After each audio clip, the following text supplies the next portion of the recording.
Ce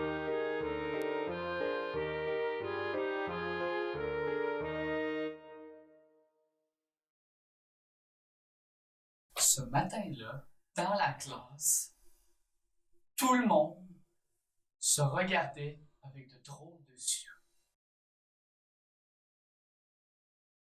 On regardait tous l'horloge en haut de la porte, qui était 8h moins 1.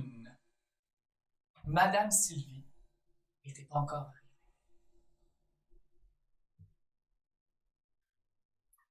Le climat dans la classe était lourd, pesant.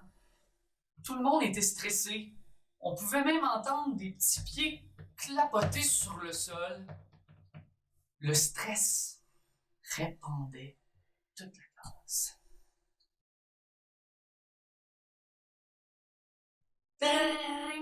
8h sonne. Madame Sylvie n'est pas encore rentrée dans la classe. Tout le monde retient son souffle. Oh non, pas un suppléant, pas une suppléante. Mais non, la porte s'ouvre et Madame Sylvie entre dans la classe. Et ce qu'on voulait pas qu'il arrive est arrivé. Parce que Madame Sylvie avait dans ses mains une pile de copies d'examen. Ouais, on le savait, on avait fait un examen la semaine d'avant, et là, elle arrivait avec les résultats. Les résultats de l'examen final de français. Il fallait surtout pas manquer cet examen-là. Parce que sinon, on risquait de pocher notre année, de doubler, de rester dans cette classe-là pour une autre année complète, perdre tous nos amis qui passent à l'année de... Non, personne voulait ça, hein. C'est pour ça que tout le monde était stressé. C'est pour ça que l'ambiance était si lourde dans la classe. Et Madame Sylvie, qui est arrivée avec la porte avec les copies d'examen, s'est relevée le dos. Et elle a dit... Bon matin tout le monde. Comme je peux voir, vous êtes très silencieux ce matin. Vous savez que j'ai les copies de vos examens. Je vous avertis, ça a été bien. Ouais, pour la majorité. Et Madame Sylvie a commencé à distribuer les copies d'examen. En partant du bout de la classe à gauche et en faisant des zigzags jusqu'à moi. Moi, j'étais le dernier de la classe au bout après les zigzags, dans le coin droit. Et Madame Sylvie prenait les copies et les déposait sur la table des personnes, des autres élèves.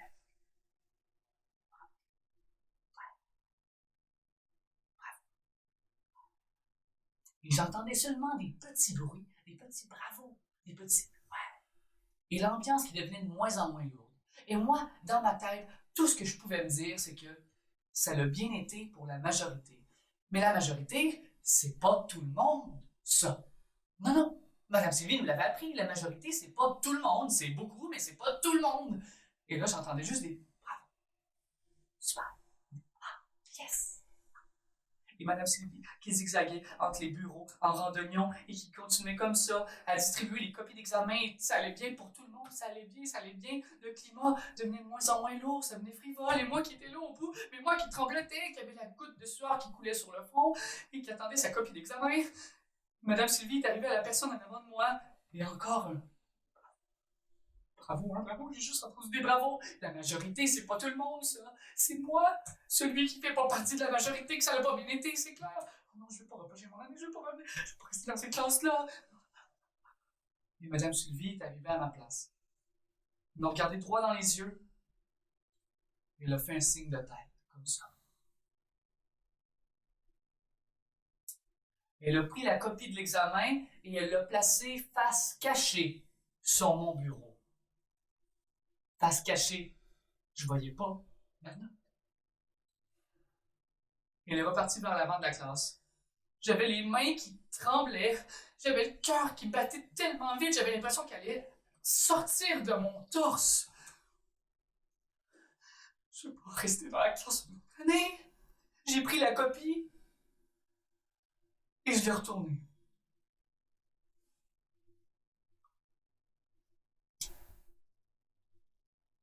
Zéro.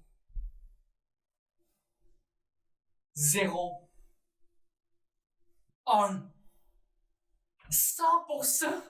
Et 100%, il y avait des collants partout sur ma copie d'examen.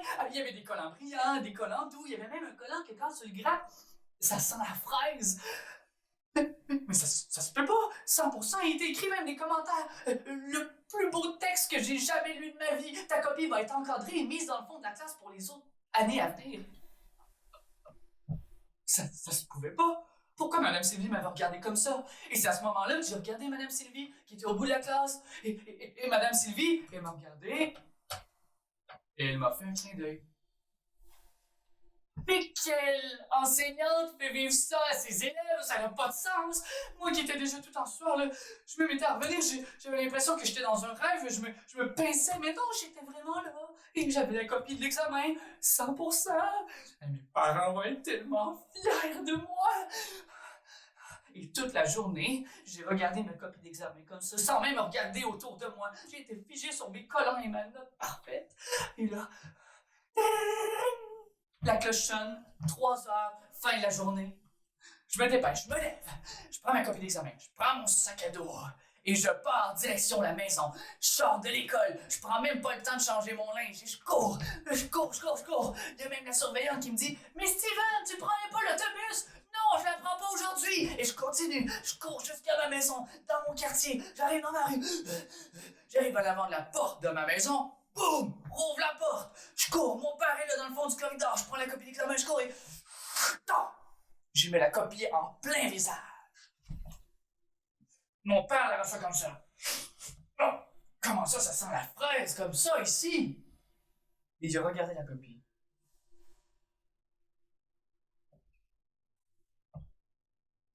Il a vu les commentaires. Il a fait la même réaction, il avait la même réaction que moi dans la classe, hein?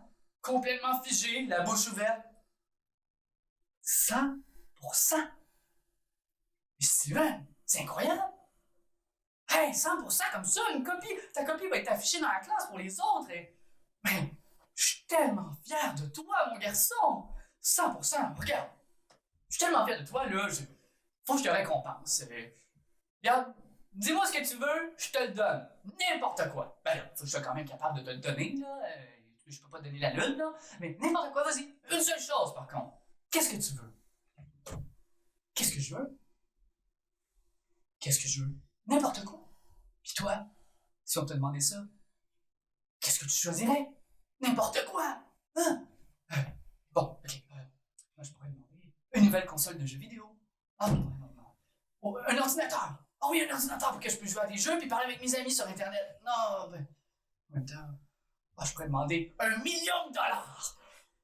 Non, mais mon père, il peut pas me donner $1 million. On n'est pas riche, là, quand même. Là. Ah non, rien. Un petit chien, j'ai toujours voulu avoir un petit chien. Ouais, il va falloir que j'ai ramassé ses caca dans la cour après.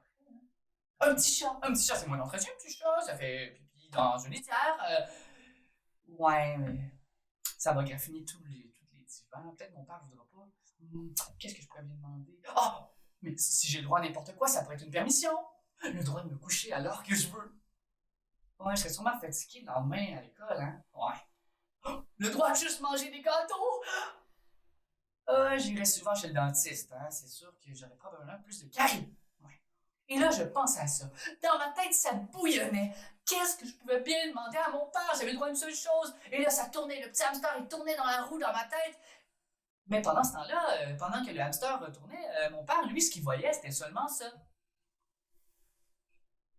Moi qui réfléchissais, un moment donné, il m'a réveillé, il m'a ramené sur terre, il dit « Ah, Steven, qu'est-ce que tu veux? Dépêche-toi avant que je change d'idée. Une seule chose, allez, vas-y, dis-moi-le. Papa, je sais pas, là. J'ai tellement d'idées dans ma tête, là. Ça roule, regarde, ça pourrait... Donne-moi la nuit pour y réfléchir. Demain matin, je vais te donner la réponse, promis. » Mon père a dit « Ok, c'est bon. » Et là, je suis parti, j'ai couru dans le corridor, je suis allé dans ma chambre, j'ai fermé la porte de ma chambre, j'ai mis sur le mur un grand carton, j'ai sorti mes crayons marqueurs, et j'ai écrit les pour et les contre, et toutes mes idées, comme ça, et là, j'ai tout écrit, qu'est-ce que je pouvais avoir, peut-être ça, non, mais ça, j'aimerais mieux ça, mais ça aussi. Et là, j'ai passé la soirée à réfléchir sur qu'est-ce que je voulais avoir, la seule chose. Et j'ai passé la soirée au complet, jusqu'à temps que je m'endorme sur mon lit avec le crayon marqueur qui me tombe dans le visage et qui fait un trait. Et puis,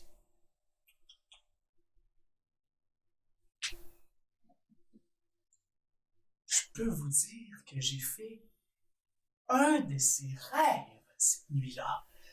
J'ai rêvé que j'étais sur une motocross verte fluo et que j'étais sur mon motocross et j'avais un casque en or sur la tête et que sur mon épaule ici, il y avait un petit chien, un petit pug. Oh oui, mon petit pug, mais il y avait un casque, hein, parce que c'est sécuritaire. Le petit pug était attaché ici sur mon épaule et sur mon autre épaule, un petit chaton. Un petit chaton tout blanc, comme dans les annonces de papier de toilette, avec un casse en or, parce que c'est sécuritaire. Et là, j'avais ça ici, mes deux nouveaux amis, et je partais direction le gros jump qu'il y avait en avant de moi. Et là, je prenais le jump, et je faisais des backflips à l'infini, les sauts périlleux arrière, un après l'autre. Et en dessous de moi, pendant que je faisais les backflips, je voyais que c'était des consoles de jeux vidéo, une rivière d'ordinateurs. Et je passais par-dessus ça. Et là, je sentais que mes fesses commençaient à grossir. Oui, et oui, dans mes fesses, il y avait des Joe Louis. Des gâteaux, des biscuits, et je me suis mis à manger tout ça parce que j'avais demandé peut-être de juste manger des desserts. Oh oui, et j'étais encore dans les airs en train de faire. Et le petit chien jappait, le petit chaton miaulait, et on faisait des backflips comme ça, et j'arrivais pour atterrir, finalement, après le jump. Mais quand j'arrivais pour atterrir, la roue avant de ma motocross est devenue une roue de tracteur, un beigne. Oh, un bon beigne, je me suis mis à manger la roue avant de mon motocross. Je me suis mis à la manger, mais là, pour atterrir, il faut une roue à air géant. Ralentir avec les petits chantiers. Le mur. Et... je savais ce que je voulais. Oui, le rêve m'avait illuminé. Je pouvais pas attendre, il fallait que je le dise à mon père qu'est-ce que je voulais avoir. Donc, je me suis levé de mon lit et je suis parti, sorti de ma chambre, couru dans le corridor jusqu'à la chambre de mes parents. J'ai donné un coup de pied dans la porte. Boum! La porte a éclaté en 1000 morceaux. J'ai sauté sur le lit. J'ai pris les épaules à mon père et je l'ai secoué. Papa, réveille-toi! Mon père pensait que j'étais un voleur. Il passait pas, je me lançais par la fenêtre. Ma mère qui est à côté s'est mise à crier au meurtre. Et là, je dis, mais non, inquiétez-vous pas, papa, maman, c'est moi, c'est votre garçon. C'est juste que je sais qu'est-ce que je veux. Et je le sais, j'aimerais vraiment ça avoir un jour. Mon père a mis sa main sur ma bouche, m'a empêché de parler. Il m'a retenu comme ça pendant plusieurs minutes, que je me débattais, que je voulais lui dire ce que je voulais avoir. Mais quand j'ai été épuisé, il a enlevé sa main. Il a dit, non, je veux pas le savoir. À ce moment-là, j'ai remarqué que sur le cadran à côté de la table de chevet à ma mère, il était 4 heures du matin. Je m'excuse, papa, maman, je voulais pas vous réveiller en plein milieu de la nuit. C'est juste que j'étais tellement excitée de savoir ce que je voulais vous le dire, mais je vais vous le dire demain matin. Rendormez-vous, je veux pas plus vous déranger que ça. Inquiétez-vous pas, je reviendrai pas. Non! Mon père m'a coupé sec. Il dit non, tu l'as eu ce que tu voulais. Hein? Mais non, j'ai pas eu. J'ai pas eu ce que je voulais. Je te l'ai pas dit. Je l'ai dit que j'allais te le dire demain matin. Il dit non. Steven, hier, quand t'es arrivé de l'école, tu m'as montré ta copie. Je t'ai dit que j'allais te donner ce que tu voulais. Une seule chose, par contre. Et hier, tu m'as dit, je te cite, là, donne-moi la nuit pour que je puisse y réfléchir. Eh bien, je t'ai donné la nuit pour y réfléchir. Une seule chose. Maintenant, c'est terminé. Va te coucher.